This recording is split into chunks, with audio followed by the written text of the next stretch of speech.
What's up, guys? I'm your host, Cody Brockway, and this is my lovely co-host and girlfriend, Tara O'Reilly. Hello, everyone. And we are back here for another brand new feature on Brockway's Vinyl Bites, baby. Woohoo! And if you don't follow Tara's channel, you definitely should. You can find her and occasionally me with her over there on Spin and Prog, right here on the interwebs. So go subscribe, check that out, all that fun stuff. And today, what are we doing, Tara? We thought it would be a fun idea to sit down and rank the Yes albums. Yes. Now, this is going to be very personal to the two of us because we didn't grow up following the band. Obviously, we're very young. Yeah. So it's just a matter of two people that discovered Yes as kids and then had to like go back and discover their discography throughout life. So yeah, we're not saying that this is how good the albums are and this is like the unspoken ranking that everyone must follow. So don't get offended. It's completely personal. We're just having a bit of crack. And for those of you who don't know what that means, it just means we're having fun. Yes. Yeah, so there's one or two that I wasn't super familiar with. Like, I couldn't properly give a ranking to something like Key Studio or Fly From Here, so I didn't include them in my list. She does include, to my knowledge, Key Studio, but we did not share our lists with each other. Mine is face down here, and hers is face down there, and so we haven't discussed. But yeah, so I'm gonna let Tara. We're gonna go shot for shot, right? So you can go. Okay, so the absolute bottom of my list is Heaven and Earth because it's chronic. Yeah. Sorry. Yeah, you know what? I thought maybe I'll pull out some props, but we'll just we'll just go. Just go for it. Like, it'll take too long. Your turn. Well, I've done the same in going my least favorite to my most favorite, and the bottom one for me is Sorry Billy, and actually I don't think Billy Sherwood was on this record, so it's Heaven and Earth anyway. That's the bottom one for me too. I don't really like the sound of it very much. The material is not my favorite, and the production it does bog it down. And I'm really upset that was Roy Thomas Baker that did that, because he produced Queen and the Cars, and like he produced Night at the Opera. Okay, yeah. So there's no reason why that sounds that way, but it is what it is, and I still love Yes, and not everything can be great all the time. So Heaven and Earth. Okay. My next one is Talk. Wow. Okay. I can't stand it. Can't stand it.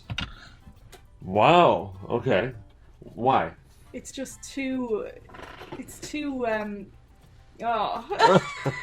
It's just. To me, it sounds so over processed, and just like the digital age. It was put through the ringer in the electronic stage and everything, and it's just it drives me up the wall. And like, you know, I listen to Yes and I expect something beautiful, moving, and just like heavenly. And when I listen to that, it's just like, what? This isn't Yes. Like, endless dream, my friends. Okay. No. This was around the time when they had just got like a Mac, and then they were working exclusively through that. So this was produced digitally, and that's why it sounds like a digital record from the time.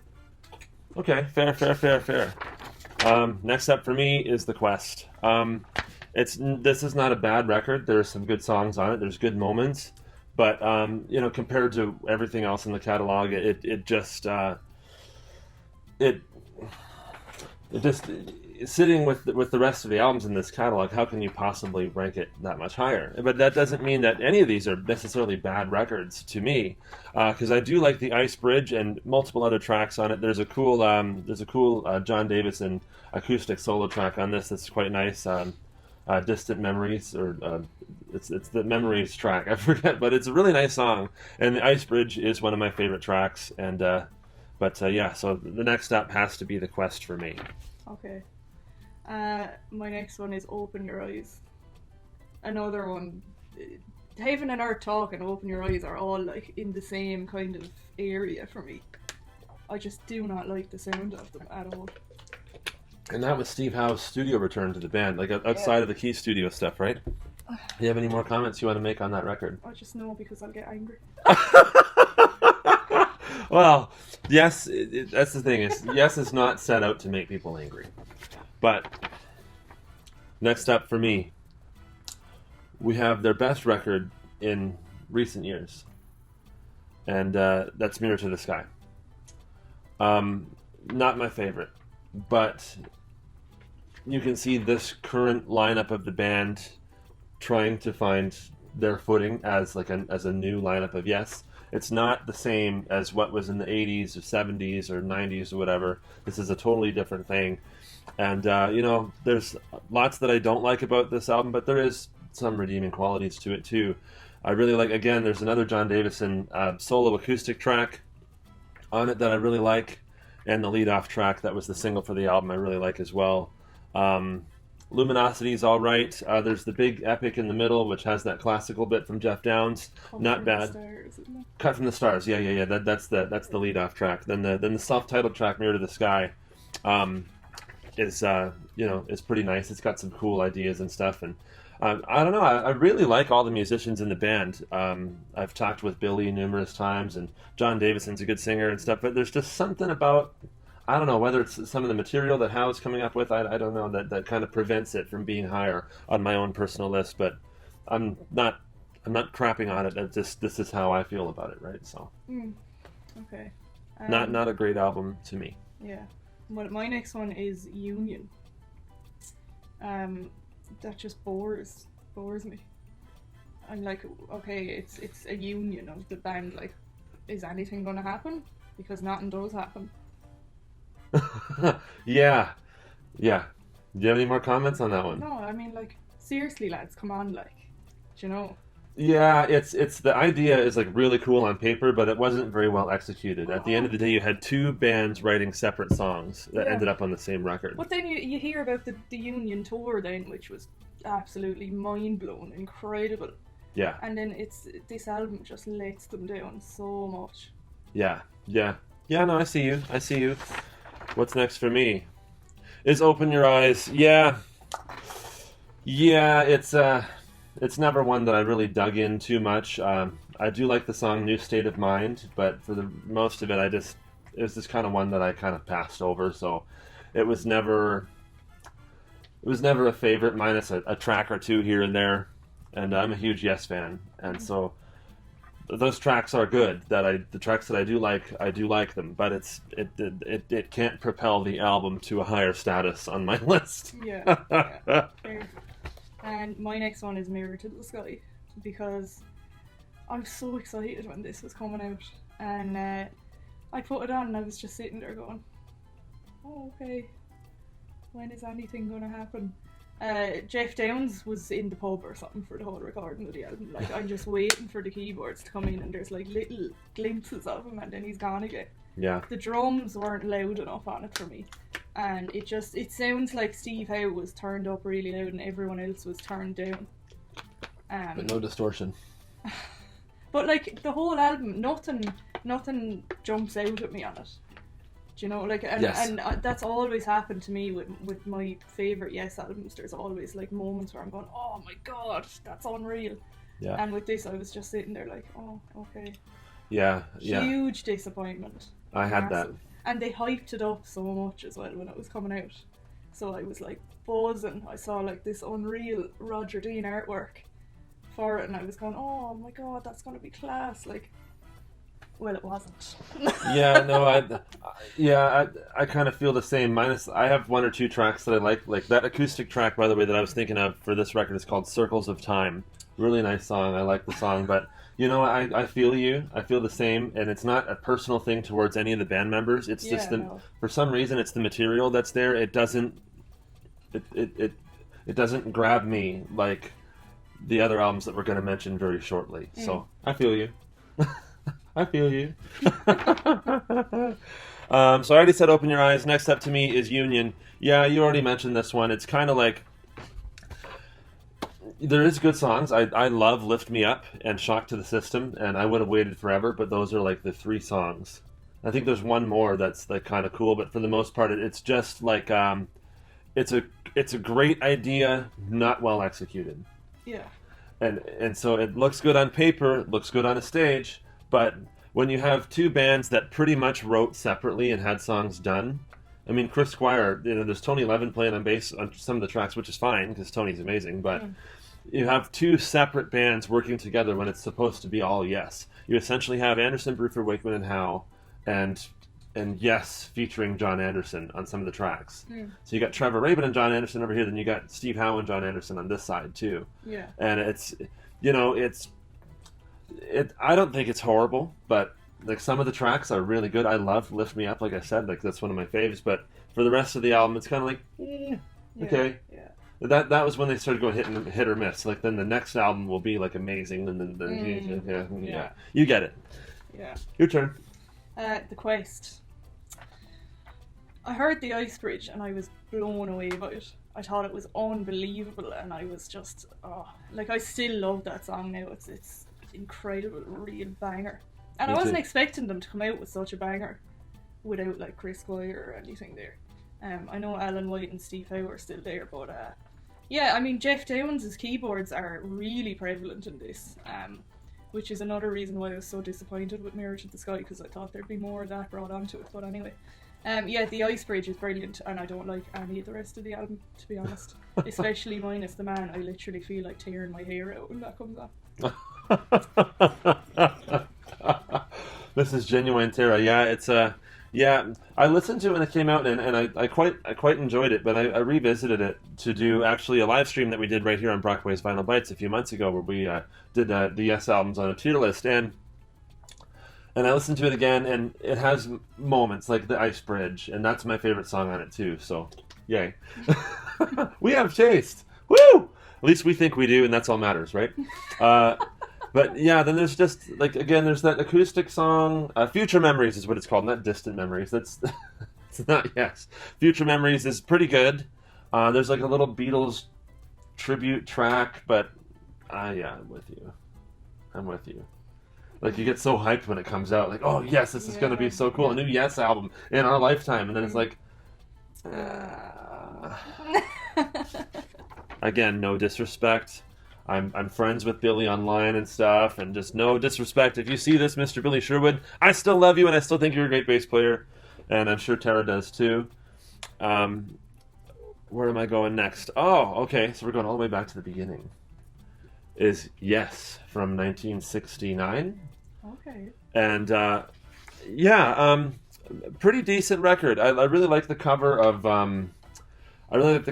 Every Little Thing from the Beatles. Every little thing she does.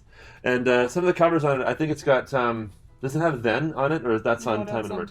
Okay, yeah. But the first Yes album is pretty good, but it's mostly covers, and it's just a band trying to find their feet. It's them kind of not really sure where they're going to go, and so there's a Beatles cover and so on and so forth. Something's Coming, that sort of thing. Good songs, really great place to start. That's how a lot of bands started at the time, was doing covers and then moving forward from there. And so it's a very solid start, and it's a very enjoyable listen. It's heavy at the same time, which I like. Yeah. And you can hear the beginning of what's to come from the master Bill Bruford drummer, and yeah. So yes, the self-titled one from 1969. What's up for you? Keys to Ascension 1. Good live side. The studio side it's alright, like, I mean, it's not as bad as like Mirror to the Sky or anything, like, because you have these moments where it's really the band are doing what they do best. So it's grand to sit down and listen to it. Will I just fly through my next two because I have... Yeah, go for it, yeah. Okay, so I put Keys to Ascension 1 there, then I put Yes, the self-titled album. Good album, yeah. I mean, you're getting glimpses of what's to come, especially on songs like Survival. Yeah, it's a good album, to be fair. Like it was when we got to here, I was struggling to rank them because I was going, Jesus, these are all good albums. Like, where do you go? And then I put in Keys to Ascension 2. The Mind Drive. Oh my god, that blew me away when I heard it. And when I was researching it and seeing that they were doing like an XYZ thing with Jimmy Page, Alan White and Chris Squire, I was like, oh my god, what? I wish that came to fruition. Like, But at least we got Mine Drive out of it, which is an absolute banger of a tune. And yeah, I suppose you can pop back in now. I can pop back in now. Yeah, well, that's a great. That's some great things to say. Some great commentary from the wonderful Tara O'Reilly. This is why we love Tara, isn't that right? Next up, we're so cringe. Don't care. Does this look like a face that gives it? I love this girl, and she loves me, and we're having a good time. And so that's what it's all about. Music brings people together, and that's why we're here right now. And Yes is one of those records that absolutely does that. New Yes, old Yes, doesn't matter. I think we're going to go see them, right? We'll maybe go see them with Deep Purple. So I've seen the current Yes band when they toured this, when they did the Royal Affair tour with Asia and all that fun stuff. And it was excellent. They were absolutely great live. And I got to meet Billy Sherwood before the show and everything, and they were just really cool people. And they performed the songs really great, and that's literally all the best you can ask for with a band, is that they perform great, and that they did. So and it was the last time that they would play in Toronto before Alan White passed away, too. So, yeah, R.I.P. Alan White. So, yeah, I've got no problems. I have no problems with the people in the current lineup. It's just some of the material for me personally. Yeah. Okay, next up for me is a record that's not my favorite, but I did rank it higher than you. I love certain songs on Talk. I'm particularly a fan of The Endless Dream. It's the last time telling myself. That's just absolute beautiful John Anderson-ness to me. Some people love this album, some people don't love it. That's fine. I'm cool. But I do like The Calling and various other tracks. I think Roger Hodgson co-wrote a track on here too from Supertramp, so that's pretty cool. But yeah, Endless Dream, one of the coolest, one of the best songs, and it's the best track on this album for sure. That wonderful piano intro at the beginning from Trevor Rabin. Oh, good. Good. Your turn. Okay. Yeah, all of these were really hard to do. So yeah. People are going to be going, why is she putting that so low? 90125.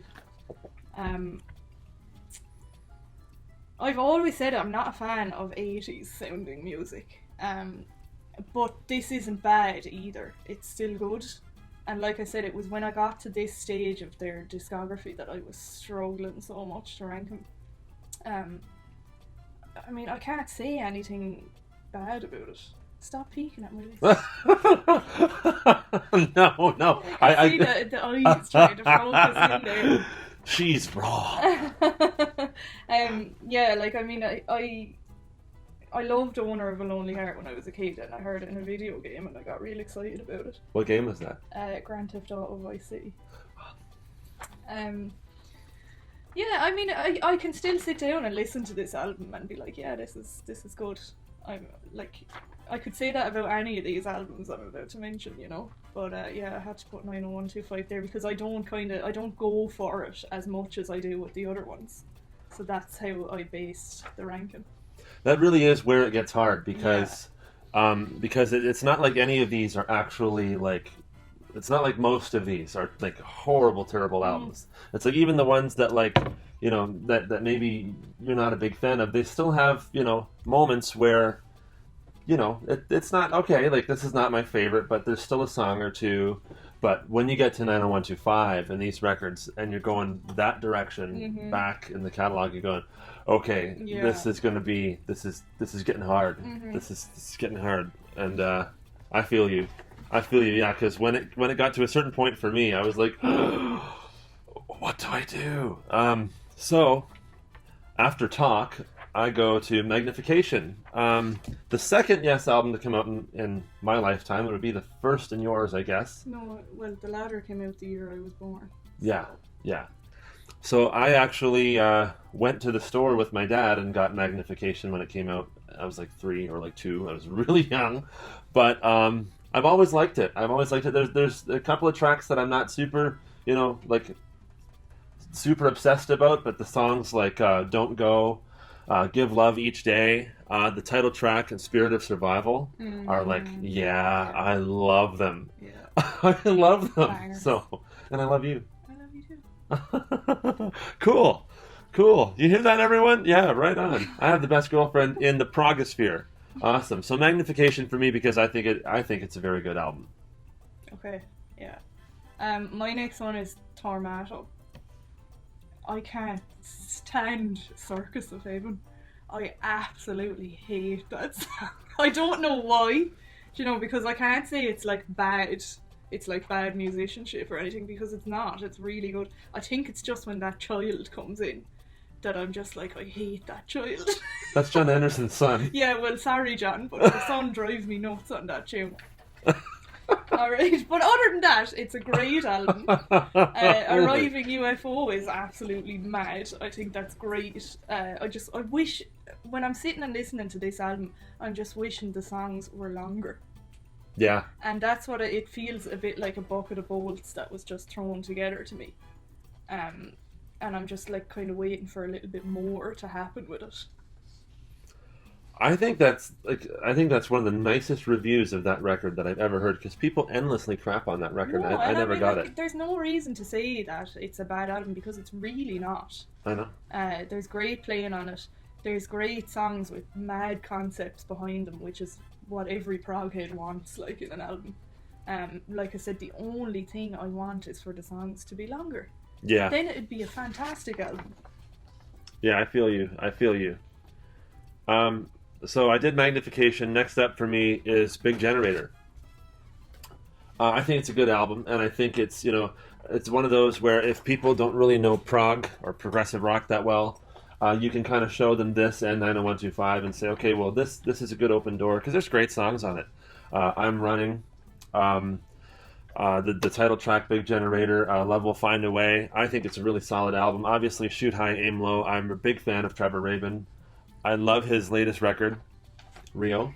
Yeah. I'm always pimping that one out to the people, yeah, and I love it. I love it. I like it way more than Mirror to the Sky. But yeah, I really like this record. Big Generator, always have, always will.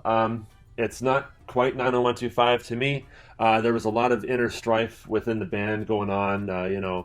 Certain problems and things that we won't delve into here. But basically, it was kind of hard to get all the guys in the same room at the same time. Not that there was like personal conflict, but just outside influences and things like that.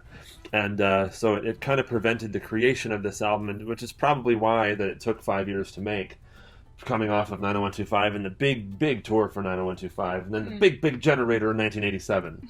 So, but for all of that, I think that they, the fact that they were able to come up with anything at all is pretty cool, and I think the material speaks for itself. It's a great art pop rock album. Yeah. It's not like Relayer playing with jazz and fusion and all that, but it's a good record and it's produced very well, and it's well written and well performed.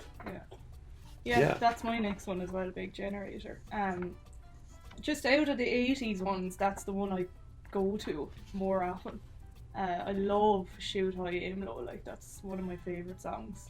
I love the title track. Yeah, I mean, what can I say? It's a good album, and I just tend to put that one on more than 90125, so that's how I kind of, it's like, where will I go, which one, like. Big Generator. Yeah. Great, yeah. It's a weird album in parts, like, and I like that. Yes. So I think that's why I kind of go for it a little bit more. I'm Running is one of those. This is great. Mm-hmm. Fantastic. Yeah. Sorry, I kind of said so much about it. Yeah, but you said everything there is to say, like, so. Okay, so next up for me is Time and a Word. After the release of Mirror to the Sky, I went back and listened to Time and a Word again, and realized I really do. Not that I ever didn't like the record, but I really liked the record. You got Tony Kaye, Peter Banks, Bill Bruford, Chris Squire, and John Anderson. And there's still covers on this, but there's much more of the original material flowing in. Like, you get Astral Traveler, you get Sweet Dreams. Of course, you get the cover of Richie Havens, No Opportunity Necessary, No Experience Needed, and Then is on this record too. Mm-hmm. And this is, you can see Bill Bruford really starting to pick up steam on his style that we would come to know him for. He has a really funky and jazzy approach, and it's really on display here. And you can see where he's, especially if you came into Yes many years after, which obviously we did, you can go back and see this as like the egg. Yeah. you know, or maybe the first album was the egg, and this was the egg cracking, and the chick is coming out of the egg. Slowly starting to kind of come to life. Yeah, absolutely. And the songs rule, and it has that heaviness that I like in music in general. I mean, not everything is, you know, blistering heavy all the time, right? But it has that chunky, that clunky Chris Squire thing that inspired Geddy Lee. That exact record, I saw Geddy at a Q&A a couple years ago, and he said that was the record that inspired me to buy a bass. So he went over to some friend's house, and they put on that record, and he's like, "What is that?" And he went out and got a Rickenbacker 4001, and the rest is history with Rush. And so Chris Squire is his favorite bassist, and Chris Squire is also my favorite bassist, and you can really see Chris too. You can see the whole band starting to find their own style within this album. Yeah. And it would just be further evolved upon in the future, right? But yeah. My next one is Fly From Here. It's just, now I know that they do this on purpose lately, where they split up all the songs on an album because they want to make more money off each song when it's streamed digitally. But like, God, it would have been so much better if they just left it. But they had to do what they had to do, and they split it up. And it's fine, like, I mean, it's annoying when you're listening to it and you're getting these little pauses in between each track, and it's like, that's supposed to just seamlessly go into the next one. But yeah, it's a good album again. It was around the time I saw them with Benoit David. And he was brilliant. He was very good now, to be fair to him. Yeah. Yeah, it was a good album. It wasn't their best, but I can sit down and listen to it the whole way through and be like, yeah, I'm enjoying this. And there's those moments as well kind of pop out on it as well, where you're like, yeah, that's really good stuff. Like, yeah, there's a version of the title track "Fly From Here" on the well, what is it? It's what's the name of the? It's on the other live album. It's not on this one. It's on Yes 50 Live. Oh, I'm losing my mind here, people. Trust me, I do know the band. But there's a version of the Fly From Here song on Yes 50 Live, which I do have, but it's over there. And I heard that like pretty recently, and I'd heard cuts from the record before, and you know I'd heard, because sometimes on Deep Nuggets they'll play an entire chunk of that suite, right? So I've heard it before, but going back and hearing the live version with John Davison singing that really reminded me of how great that particular part of the suite is. And like I said, I've heard different cuts from it before on Deep Nuggets Radio, but it wasn't one that I ever really dug into, which I should, so that's why I don't make many comments on it. Fair enough. You want to take one more? Okay. Time and a Word I've put in here because it was the album I listened to a lot when I was growing up for some reason. I think I was obsessed with the artwork on it. And the boobs. I used to, yeah, I love boobs. And I used to just go for I'm working on my figure for her. Lots of cake. Lots of cake.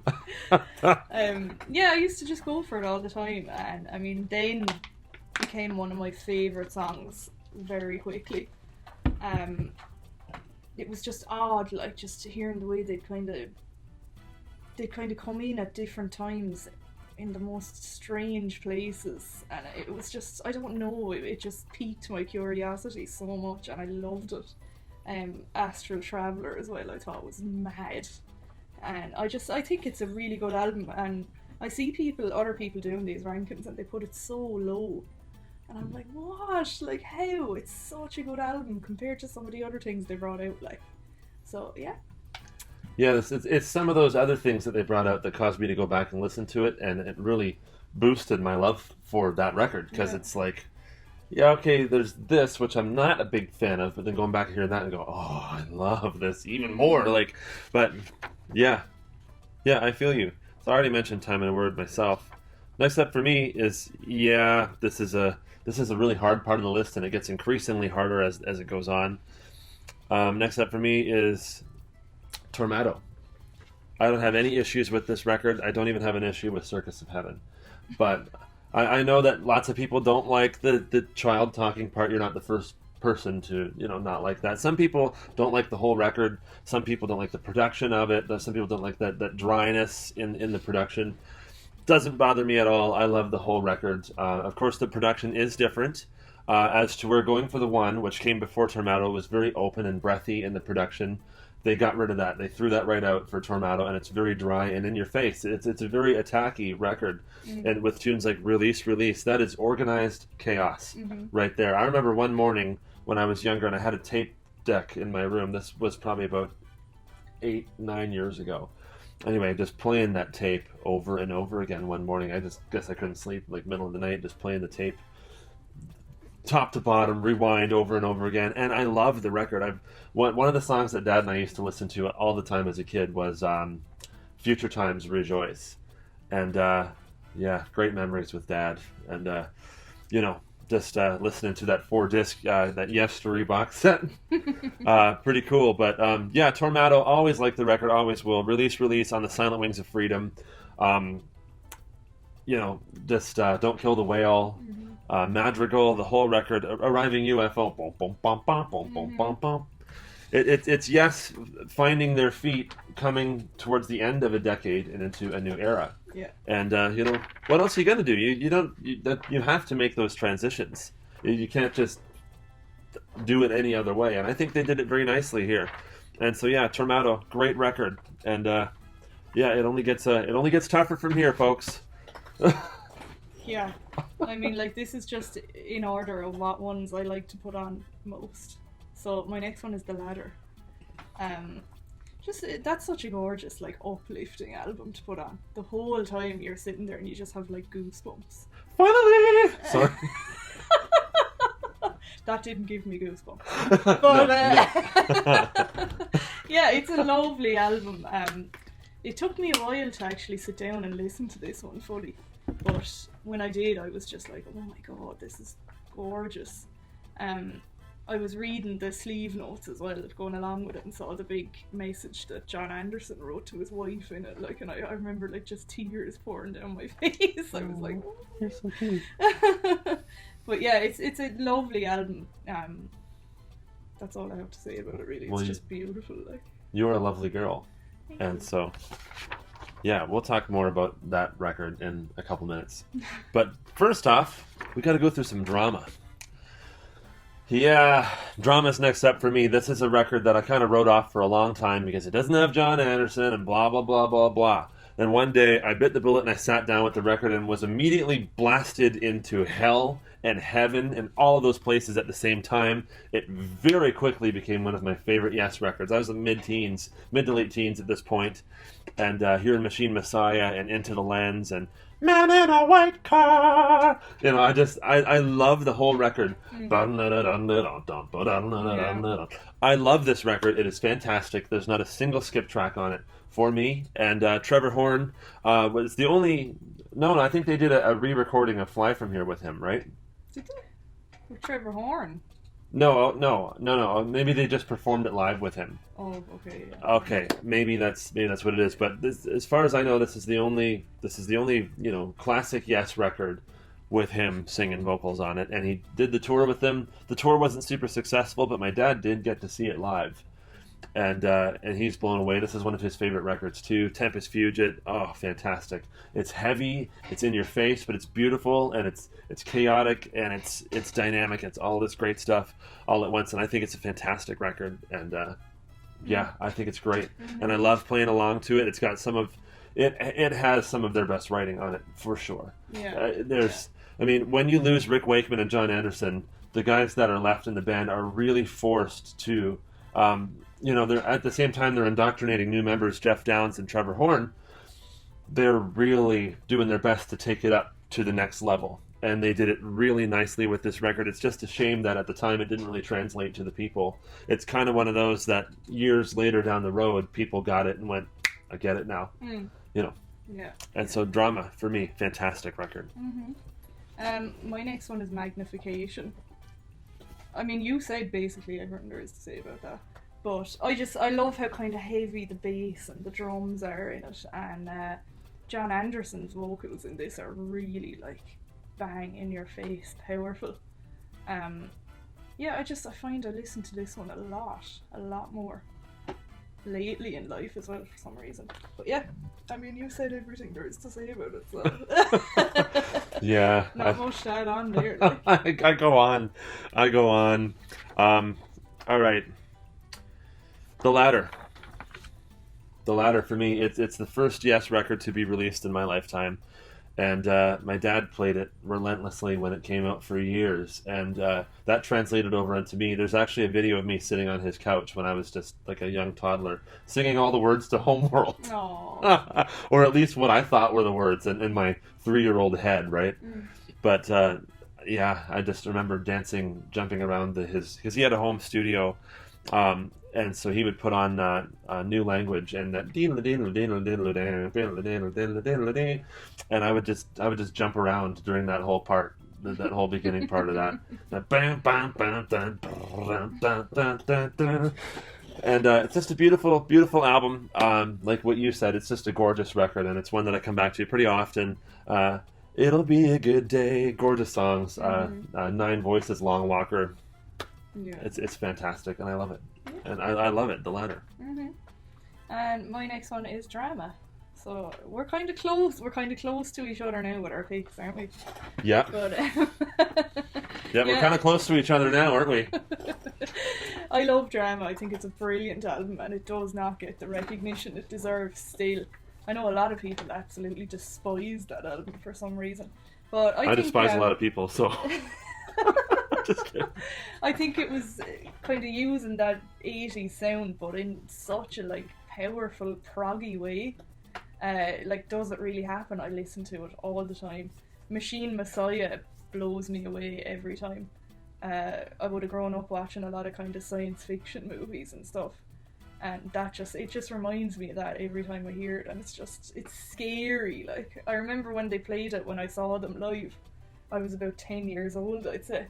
And I was so frightened. I can remember just kind of like sinking into the chair and being like, oh my god. But looking back on it now, it was unreal. Yeah, it's just an absolutely great album. Trevor Horn came in and he did a fantastic job on the vocals. I saw him talking about the live shows they were doing at the time, and he was saying that people were like throwing things at him on the stage and telling him to go away, like, because he wasn't John Anderson, which sucks, but I think he did a fantastic job, and it's just a really, really good album. I agree with you, and he never left the band really anyway, because he still produced their next couple of records. So, yeah. But we've already talked about those, so we don't need to go back. Actually, I still have one of them to talk about in a little bit. But next up for me is Going for the One. A fantastic record. It's a real departure from Relayer, and it stands out because of its difference between the records that come around it. So Tormato doesn't sound anything like it, and Relayer doesn't sound anything like it, or Relayer. But it's a fantastic record. It really is, for all the breathy production and everything. It would be cool to see a Steven Wilson remix of it, but I get that they can't do it because the tapes are lost or messed up or whatever. So what we have is what we get, and that's fine because it's a great record. Parallels, Wondrous Stories is one of my all-time favorite Yes songs. All 3 minutes, just beautiful. When it goes into that, keyboard solo in the middle, and it comes out, hearing your wondrous stories. Beautiful, beautiful, and obviously it's got Awaken in the title track. 15 minutes of Awaken just flies by, and it's just beautiful. Oh, beautiful, beautiful. So Going for the One for me. What do you got next, Tara? Going for the One. Now, I differ with you there in saying that it doesn't sound like Relayer, because Awaken reminds me of Relayer a lot, and that is because apparently Patrick Moraz had written a lot of the parts to Awaken before they threw him out of the band. I see it. Which sucked. I wish they did more stuff with him. But Andy Edwards has ruined that album for me, because I can't look at it anymore without thinking that that's Patrick Moraz naked on the cover. And that was like their last little humiliation of him before they threw him out of the band. Yeah, he did say that, didn't he? So now whenever I see it, I'm like, ooh, why does Patrick Moraz have such a nice arse? But anyway, it's a great album. I don't like Steve Howe doing the slide guitar at the start of Going for the One, though. It just sounds like he's trying to do it, but he can't do it properly. But other than that, it's fine. Awaken is one of the like most iconic epic tunes ever, and then the rest of the album is just nice and a pretty little listen. Yeah. It's the beginning. This album, to me, is the beginning of a new love inside. What a niche joke, Yeah, my gosh. for Christ's sake. No, for our sake. So great. Yeah, I could comment on that thing you say about the slide guitar, but it's okay. You know. Go on. No. Go on. Go on.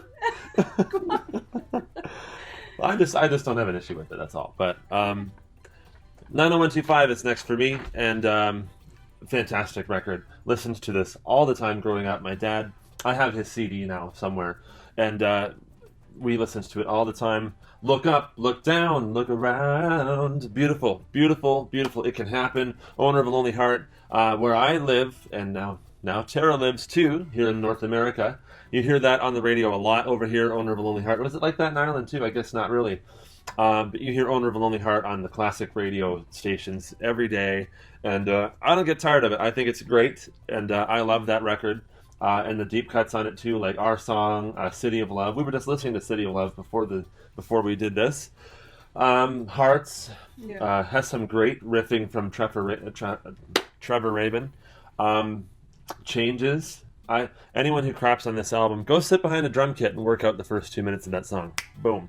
90125, one of my favorite Yes albums, and that's why it actually made the top 6. It made the top 6 for me. So yeah, 90125. Right. That album is absolute class. Okay, my next one is Fragile. Fragile was the one I listened to all the time when I was growing up, because Roundabout was like the most exciting song I had ever heard at that age. And then I got really into like The Fish, Long Distance. Don't start playing it, for God's sake. Thanks. What do you mean, don't start playing it? I got the bass right there. I'm going to start playing. I'm trying to speak here. Yeah, it's a great album all the way through. I get really annoyed by Cans and Brahms sometimes, but I can sit through it. And then there's other days where I'm like, oh yeah, cool little thing. But that's just me being my strange self. Yeah. Emphasis on strange. Mm.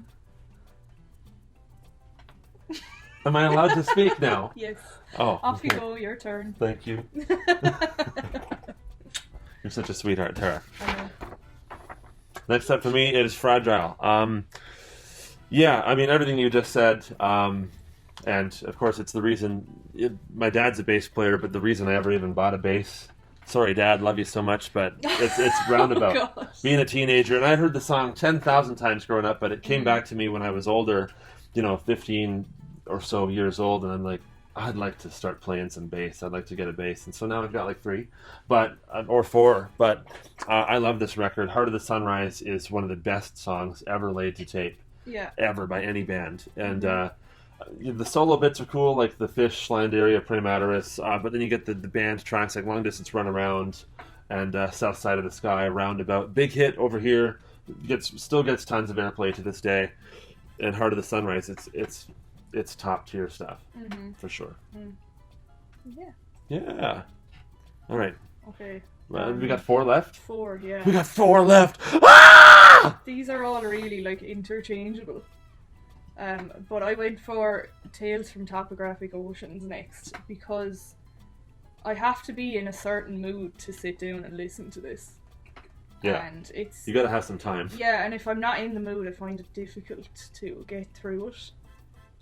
It's very, like, you'd have to be really, really into prog to sit down and listen to this, because it just hits every single thing about prog perfectly. Like, it's like the ultimate prog album. Yeah. That there is. It's incredible, absolutely crazy composition. Like, I don't know how they managed to do it. Like, it's just thinking about it, I'm like, oh my god, that is insane. Yeah. But yeah, like I said, ultimate prog album. when you are in the mood to sit down and listen to it, it just blows you away every time. It's absolutely brilliant. Yeah. Yeah, I agree. What else can I say? Like, So I did my best to rank mine, even this final four. So, wow. If you asked me this 2 years ago, I probably would have put this one at number one. And you know what? On any given day, like you said, it can change. But today, I've got next. My gosh, how do I want to do this? Yeah. Next up is Relayer. Next up is I Relayer. think I just felt my heart breaking. I think it's a perfect album. Sound Chaser, one of my favorite tracks. I love The Gates of Delirium.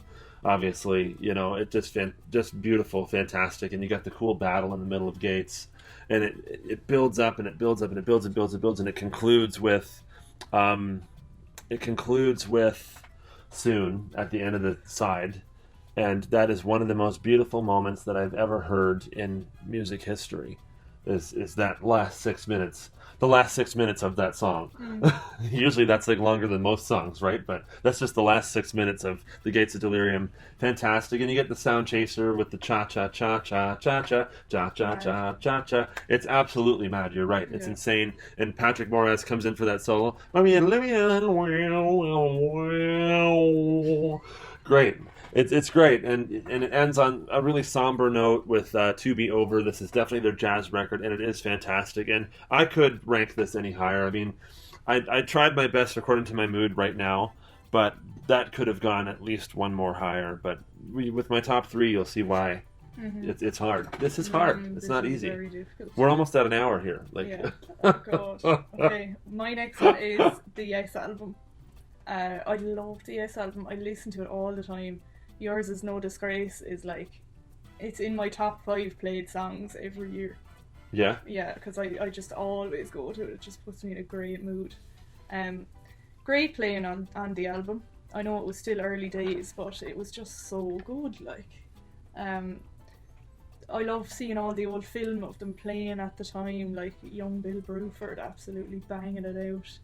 Tony Kaye is still there doing a great job. Like, it's just, such a good album. Even putting it there at number 3 was very difficult. Well, you wouldn't believe what my number 3 is. It's Heaven and Earth. No, it's the Yes album for me too. It's one of those. That's like a core record for me, as it would be for you too. Growing up with your dad and listening to the prog and all that sort of music that you guys liked growing up, and it's the same for me. It's the same for me. My dad played it all the time. And just growing up with Starship Trooper, and I've seen All Good People, and Yours Is No Disgrace. It's very part of my formative. It's very much part of my formative years as a person and as a musician. Because when you grow up listening to that and you take to an instrument, that naturally becomes very much part of your influence and inspiration, and it totally has. And it's one of the greatest albums of all time. And it's not a long record. It's only like 40 minutes, like 6 or 7. 6 songs, I think. Yeah. Six tracks. There's a couple of short ones. You get the clap, which that's pretty cool. A cool, cute little break between the big epics, right? But yeah, fantastic record. It's just as soon as you hear that bam, ba-dum, bam, bam, ba-dum, bam, you can see the album cover in your head. Yeah. And for some reason, them standing around that mannequin head on the cover is really monumental now. Tony Kaye with his broken leg sitting at the front. Oh yeah, exactly. Fantastic. They just remixed it in Dolby Atmos too, which sounds really cool. The Yes album, number 3 for me, amazing. Alright, well, we may as well just like say our top 2 together. At the same time? Yeah. Well, I'll go and then you go. Okay. Because, I mean, like, these 2 albums are just absolute masterpieces. Even, like, I couldn't say this is number 2 and this is number 1. Like, these are both number 1 for me. Right. Close to the Edge and Relayer are 2 of the most monumental albums to have ever been created in the history of music. Agree. Especially Close to the Edge. I mean, like, that is going to absolutely be like talked about in museums and in schools and everything about one of the most incredible compositions ever created. And Relayer, I've always said it, Relayer is my favourite Yes album because it just, the whole way through, I just feel like I'm levitating. It's unreal. And I always say I wish Patrick Moraz did more with the band, but that's just how things worked out. But we do have Relayer, thank God, right? Yeah. But yeah, those two albums are two of like my most favourite albums in the world. Yeah, fair enough. And there was a time when Relayer would have been number one for me. Mm-hmm. And that time could be again tomorrow, too. So I love your list. Your list is absolutely fantastic, and it is so neck and neck with mine in many of the spots. I put Tales from Topographic Oceans number 2, and Close to the Edge is number 1. Tales from Topographic Oceans, it is the ultimate... well, these two records, you know what, I'd say these top 4 or 5 records that I mentioned are all like some of the ultimate progressive rock music. But Tales from Topographic Oceans really flipped everything on its head. It was the first rock record to ever go gold on pre-sales alone. And then people heard the record, and some people loved it. I think it's one of the coolest creations in music. Some people don't feel that way. There's some people who love Yes and just despise the record, and that's totally fine, cool, whatever. That's cool, man. You do you. But we're doing us here on Brockway's Vinyl Bites here today. And Tales from Topographic Oceans is one of my favorite Yes albums. I don't listen to it I don't listen to it every day or anything like that, because it is a long listen, and it does take a lot of time to get through the record, right? It's over an hour long, and it's only 4 songs, but it's fantastic. The Ritual, oh my God, New Sun, New Soleil, baby, ooh yeah. And number 1, you know, if you can properly rank any of these, it's so freaking hard. Yeah, this is so hard. But Close to the Edge, again, I can remember being an 8-year-old kid sitting at my dad's iMac and reading through the lyrics and memorizing the lyrics at such a young age. And they still don't, they just mean whatever you want them to mean, right? I mean, a seasoned witch could call you from the depths of your disgrace and rearrange your liver to the solid mental grace. It doesn't, it just is what it is. It's just pure spirituality, and it's magical. Yeah, it's just one of those things. I mean, every time you listen to it, you're going to get watery eyes, and you're gonna get goosebumps all over your body, no matter how many times you've heard it. Every single time, it's just you can feel your heart floating in your chest, Yeah, and as Vinyl Time with Amy said, this is music to float to, right? And you can float without the plant. You could do it. We don't do the plant. We just float whenever we hear the music, and that's what it's all about. That's what the music is supposed to do to you, right, Tara? Yeah. Close to the Edge. It's possibly the number 1 progressive rock album of all time.